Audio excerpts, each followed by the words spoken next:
Hello, everyone. Charles Watts here. Welcome back to Inside Arsenal. It is Saturday. I hope the weekend is going well wherever you're watching or listening to this around the world. What a weekend it is, of course. Arsenal versus Liverpool. It doesn't get much bigger than that, does it? Huge game at the Emirates tomorrow. A little bit longer for us to wait, but still, we've got Premier League football to watch today to take our attentions away from that huge match at the Emirates tomorrow. So we're going to spend a little bit of time today talking about that game. Of course, got lots of comments from you guys. Thank you very much for sending them in, sort of predicting your starting 11s for the game, what you think Mikel Arteta might do. We'll have a little look at what else Mikel said in his press conference yesterday. We'll look at the latest team news coming out of Liverpool, and we will discuss it's impossible not to discuss the injury news when it comes to Arsenal, isn't it? And who could play, who might not play. It is just the hot topic of conversation at the moment. Now, eagle-eyed Arsenal fans out there might well be looking at this and thinking, why are you showing a picture of Andre Anel, the Arsenal Academy player?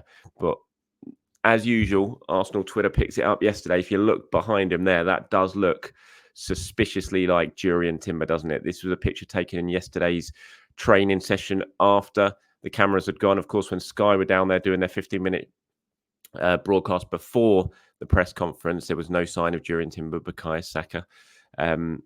But we did wonder whether that might be a little bit of a ploy potentially from Arteta, who we know likes to keep things very, very guarded. The only thing here, if it is Jurrien Timber, and it does look like Jurrien Timber, I have to say, I'm looking at, I don't know who else that could be, really. It just absolutely looks like Jurrien Timber. I'm pretty sure it's him. But my only thing with it is Arsenal are so hot on this now, and Arteta is so hot on this now, that I'm surprised this picture has sneaked through without anyone noticing that Timber can be seen in the background. And obviously, it's now all over social media. Everyone's talking about it. Jurrien Timber has been training for Arsenal. Of course, you do have to be a little bit sort of reserved about it, because I'm not 100% sure, but I am about 95% sure that does look like Jurrien Timber. I can't see who else that can be, really. Even the size of those tree trunk legs of his, which are so big, those huge thigh muscles, it just looks like Jurrien Timber to me. So, it will be a huge boost if that is him, if he is training, if he is in contention to start tomorrow. It would be a huge boost. We've spoken about it, haven't we, in terms of what you could do. And it gives Arteta multiple options, because you could either play him at right back, you could play him at centre back next to Gabriel, or you could play him in that left back position, of course, against Mo Salah, which, when you probably think about it, might well be the most sensible thing to do as well. We know the success Tomiyasu has had playing against Salah in the past. Arteta has liked to do that, have that sort of right-footed left back who, when Salah cuts inside, can follow him on his natural foot. Jurrien Timber could do exactly that. We've seen him play left back very, very well. One-on-one, he's fantastic defensively. And it might well be the best option Arsenal have got at playing at left back in the absence of Ricardo Calafiori, of course. Yes, there is Zinchenko, there's Kivior, there's Miles Lewis-Skelly, but it might well be that Timber is the best option. Of course, we don't know if this was him in training yesterday, which I'm pretty sure it is. But if it was him, we don't know exactly how much he trained, how hard he trained, whether he came through it unscathed, whether there was any setback on his injury at some point during the session that means he hasn't been able to, he won't be able to train today, because there is another training session today, of course, and then they go off to the team hotel. So there's still a lot of question marks about whether he's fit, whether he can start and all that. But if he could be involved, there is no doubt about it. That would be an absolutely huge boost for Arsenal. And obviously, we don't know yet about Bukayo Saka. We'll have to wait and see on that. The team do go over to the team hotel a little bit later on today. Sometimes news does filter out from around the hotel in terms of who has gone and who hasn't gone. So we might find out a little bit more later on today. Normally in the morning we will as well. So, interesting about Jurrien Timber. And, it certainly did... it did raise my optimism levels a little bit to potentially have him involved, because it would be a huge boost for Arsenal and, of course, for Mikel Arteta. Now, Arteta's been speaking ahead of the game, obviously. He was talking about, I thought these were really good comments from him. He was talking about his preparation before games and how the injuries that he's got at the moment and the question marks over key players have really sort of impacted him. He says, normally I prefer to go to bed with the lineup in my head so I can sleep like a baby. But sometimes it cannot be, as you have to wait for the next day. Sometimes 2 days before or just 3 days before, you already have the idea. Against this team, this is what I'm going to do. But when you have uncertainty of injuries, that is tricky. For me, the stress comes from two things. First, when you don't have options, what do? And then you get in the shoes of the players, and every time you make a decision, is it a positive one for somebody and not so positive for someone else? That's what causes a little bit of tummy ache, if anything, but that happens every week. The process of choosing the lineup and understanding how everyone will feel about it. I thought it was a little bit of an interesting insight there into what goes through managers' heads as they're trying to pick teams in the days preparing for not just a big game, but any game. And yeah, I'm sure what he says he likes to sleep like a baby with his lineup in his head a good couple of days before the match. I'm pretty sure he's not been doing that in the last couple of days because his lineup, there's been so many question marks, and there still are so many question marks in terms of who could potentially play for Arsenal on Sunday. And we'll flick over to Liverpool now quickly in terms of their team news, and few injuries, nothing like what Arsenal have got to deal with. Obviously, there's no Alisson, we know that, but Kelleher will be in goal. He's a very, very good goalkeeper. I thought Kelleher was excellent again in the midweek in the Champions League win over in Leipzig, although he did slightly get away with one where he almost gave Sesko a chance, which Sesko curled just wide of the post when he'd rushed out for to try and clear a ball. But elsewhere, there's no Conor Bradley, there's no Chiesa. I think that's not signing, hasn't worked yet, has it, Chiesa for Liverpool? But more importantly, there's no Jota. Or again, you have to take what managers are saying with a pinch of salt, but it sounds like there is no Jota according to Arne Slot. He says of those three players, he says, I think they feel good, but not when it comes to playing for us at the weekend. Federico might train with us today or tomorrow, but Diogo definitely not. And Conor Bradley, let's see if he can be with us tomorrow. So Arne Slot looks like he's ruling out Jota, Bradley and Chiesa for the game. Jota obviously is the big one. Always scores against Arsenal. He's like the player who's replaced Firmino, isn't it, for Liverpool? Just always scores against Arsenal when he plays against them. So it will be nice not to see him involved. It will change the way Liverpool set up. They'll obviously go for more physical option. You would think that Darwin Núñez will start rather than Jota as a central striker, which is a very different proposition for the Arsenal centre-backs.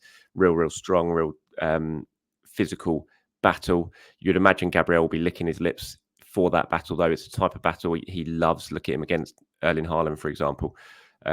He's not scared of a physical battle, is he, Gabriel? So I think he'll quite like that one. I think for Arsenal as well, if you do have a bit of a different centre-back pairing because there's no Saliba and you either play Kivior in there or whatever you end up doing, I think it's probably the two of them would prefer to have a physical battle on their hands than a real nippy, live wire, clever player like Jota, who we know can cause Arsenal problems with his movement and his link-up play and his finishing.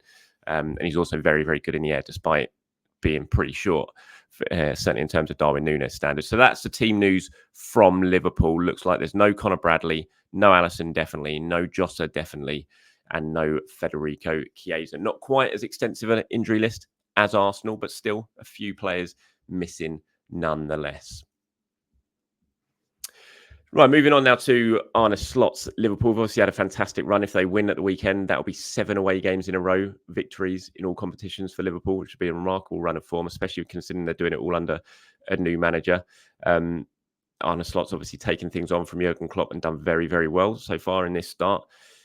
Not overly shocked by it. They haven't had the worst of starts fixtures-wise, and they've just got a very, very good team and a very, very good squad. When you've got the forward options that Liverpool have got, I mean, there's few managers in the world who'll be able to call on the lights of what Liverpool can do when it comes to their attacking intent. And then you've got a solid defensive foundation with Alisson in goal, Virgil van Dijk, Konate. You've got fullbacks of Robertson and Trent, midfielders of McAllister and Gravenberch and players like that. I mean, Liverpool are a fantastic side, fantastic squad. And I think what Slot's done well is he hasn't come in and he's changed anything, really.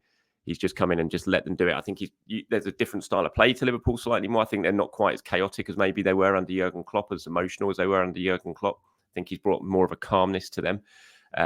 But just a fantastic team as well. And I think that's what he's done well. He's just gone there, thought, you know what, I don't need to rip everything up straight away. I'm sure in the next couple of years, he will start putting his imprint on the team. But I think he's gone in there and been pretty smart. Thought, you know what? I don't need to do loads here. I'm just going to let this group of players who know how to win, who have won before, let them do their stuff, just change their style of play a little bit. And it's worked and worked wonders. And it's going to be a real, really big test for Arsenal, big test for Arne Slot and Liverpool as well. Of course, Mikel's talking about him and says, yes, he's done very well. They're obviously a really good moment. They're on a great run. And you can see that touch that he's given to a team that was already very strong. But you can see his fingerprints on that team, asked about what the most dangerous thing about Liverpool is. He says it's a team, that for 9 years has been competing on the highest level in every competition. So they know how to compete. They know how to threat you when the ball is really far, when the ball is on the outside unit, especially. They have individual quality to damage you. They are good on set pieces. It's a team that for 9 years consistently has been there. That means they are really good at everything they do. And couldn't agree more. I think they're a really good team, Liverpool. This is going to be a real challenge for Arsenal. We think back to the 2 games at the Emirates last season, once in the FA Cup, once in the league, 2 really tight games. Liverpool got it with 2 late goals in the FA Cup, although Arsenal played very well in that first half in that game. Then Arsenal obviously winning the league game 3-1, which was a really important game for them that really kicked them on, really, momentum-wise, for that second half of the season. Right, moving on to what you guys have been saying. Jelly Belly here says, can you remember a time when an Arsenal team was this injury ravaged? 5 or 6 first-team starters out: Saka, Timber, Odegaard, Saliba, Calafiori, Tomiyasu. The game of such a crucial part of the season is so unlucky. I just can't believe it. After an awful fixture list as well, plus 3 away fixtures in a row now. We have 4 more in a row. 7 out of 10 games are away from home as well. Yeah, it's a tricky run for Arsenal, no doubt about it. Do I remember a time in Arsenal? But I remember in 1998, I think it was 98, in the run to the double, there was a 2-week period where Arsenal were really bad. I remember turning up at Highbury for a game against Crystal Palace. I think it was. Arsenal won it 1-0. Gilles Gramondi scored a really good sort of hooked volley from a corner that went into the far top corner, and Arsenal won it 1-0. And I seem to remember that game, there was loads of injury problems, loads of players missing. So there have been circumstances when Arsenal have been missing a lot of players. Obviously, this is a really, really difficult period for Arsenal. Not helped themselves, obviously, by the Saliba red card adding to their problems. But yeah, this is a bad run of form for Arsenal when it comes to injuries. But you just got to get through it. You got to suck it up and get through it. So far, Arsenal have done that pretty well until the Bournemouth game. They've done it pretty well. If they can carry on getting through this period, I think it will teach them an awful lot before the likes of Odegaard, Saka, players like that do come back. Lewis says, as much as I won't want it to be, I can see our starting 11 looking somewhat like this for Liverpool. Raya, Partey at right back, White, Gabriel, Kivior at left back, Jorginho and Rice, Jesus, Marino as the 10, Martinelli and Havertz. Though I'd be happier with an informed Trossard instead of Marino in a 4-4-2, or even Saka instead of an uninspired Jesus at the moment. Can only hope Martinelli has a Liverpool masterclass. Wallace says, hi Charles, judging from Mikel's press conference, will you be okay to see a midfield of Partey, Rice and Marino to protect a relatively weak back 4? If that's the case, we can sacrifice Trossard and start Jesus, Havertz and Martinelli up front. We can bring on Trossard in 65th minute. I don't know. I didn't like the Partey, Rice, Marino midfield against Bournemouth. It's not a midfield I really want to see too much of. I mean, there's obviously room for improvement. Of course there is. It was the first time and they're all getting used to each other, but it still looks like a midfield that all 3 of them are just going to be in each other's way a little bit, if you see what I mean. It's not one that I look at and think there's a real long-term chance of success with that midfield 3. I'd much rather just 2 of the 3 playing for me, even if the back 4 is relatively stretched. I mean, Mikel's clearly thinks it can work. That's why he did it against Bournemouth last weekend. So it wouldn't surprise me, as you 2 have both pointed out, if he does do it again tomorrow. But it's not one that I would really want to see, I have to admit. Scott says, hey Charles, yeah, I wouldn't risk Timber if he hasn't trained. I think we're going to have to change our shape a little bit at the weekend, and I can see Arteta messing around to throw Arnie off. I wouldn't be surprised if Rice goes in beside Big Gabby and we have Georgie or Partey as a double pivot, or maybe a back 3 with Zinni and Martinelli as wing backs, but I can smell a curveball coming for the weekend. Ryan says, if Timber is fit, I'd go White, Kivior, Gabriel, Timber. The more I think about it, the more that back 4, and it's a big if, he is fit, makes sense to me. I was saying I'll maybe play Timber at centre back. Initially, I was thinking maybe play more right back, but the more I think about it, the closer we get to the game, and looking at Arsenal's options at left back, if Timber's fit, I think he's probably the best person to put on Mo Salah for that one-on-one skill that he has. So I wouldn't be surprised, or I think I'd probably be happiest if I got there and that was the starting lineup. At centre-back, Vet Paris says, if Timber is fit, I wouldn't rule out Kivior or Gabriel playing as centre-backs and Timber playing as left-back to combat Salah coming inside. Exactly what I was just talking about. Arguably, your full-backs are more important versus Liverpool than your centre-backs. Very good point. If Timber isn't fit, Mikel will play Partey at right back for sure, with Rice and Merino playing as a double pivot to provide extra cover. Given Liverpool's inverted wingers, I think Rice plays on the left and Merino on the right. So your 11 with Timber is Raya, White, Kivior, Gabriel, Timber, Partey, Rice, Havertz, Jesus, Trossard and Martinelli. Without Timber, you've gone Raya, Partey, White, Gabriel, Kivior, Merino, Rice, Havertz, Jesus, Trossard and Martinelli. Then you say Salah and Trent have over the years given Zinchenko lots of problems. Hard to see an undercooked Zinchenko start. Also very unlikely that MLS gets a full EPL debut in a big game like this. Agree with you on that one. So lots of interesting points from you guys there on who might start, who probably should start. So thank you very much for that. I'll be back in the morning now, everyone, to really preview the game. I'll do my predicted 11 in terms of what I think Arteta will do. I'll give the 11 that I want to see, and hopefully have lots more to talk about as well. And we'll see if any more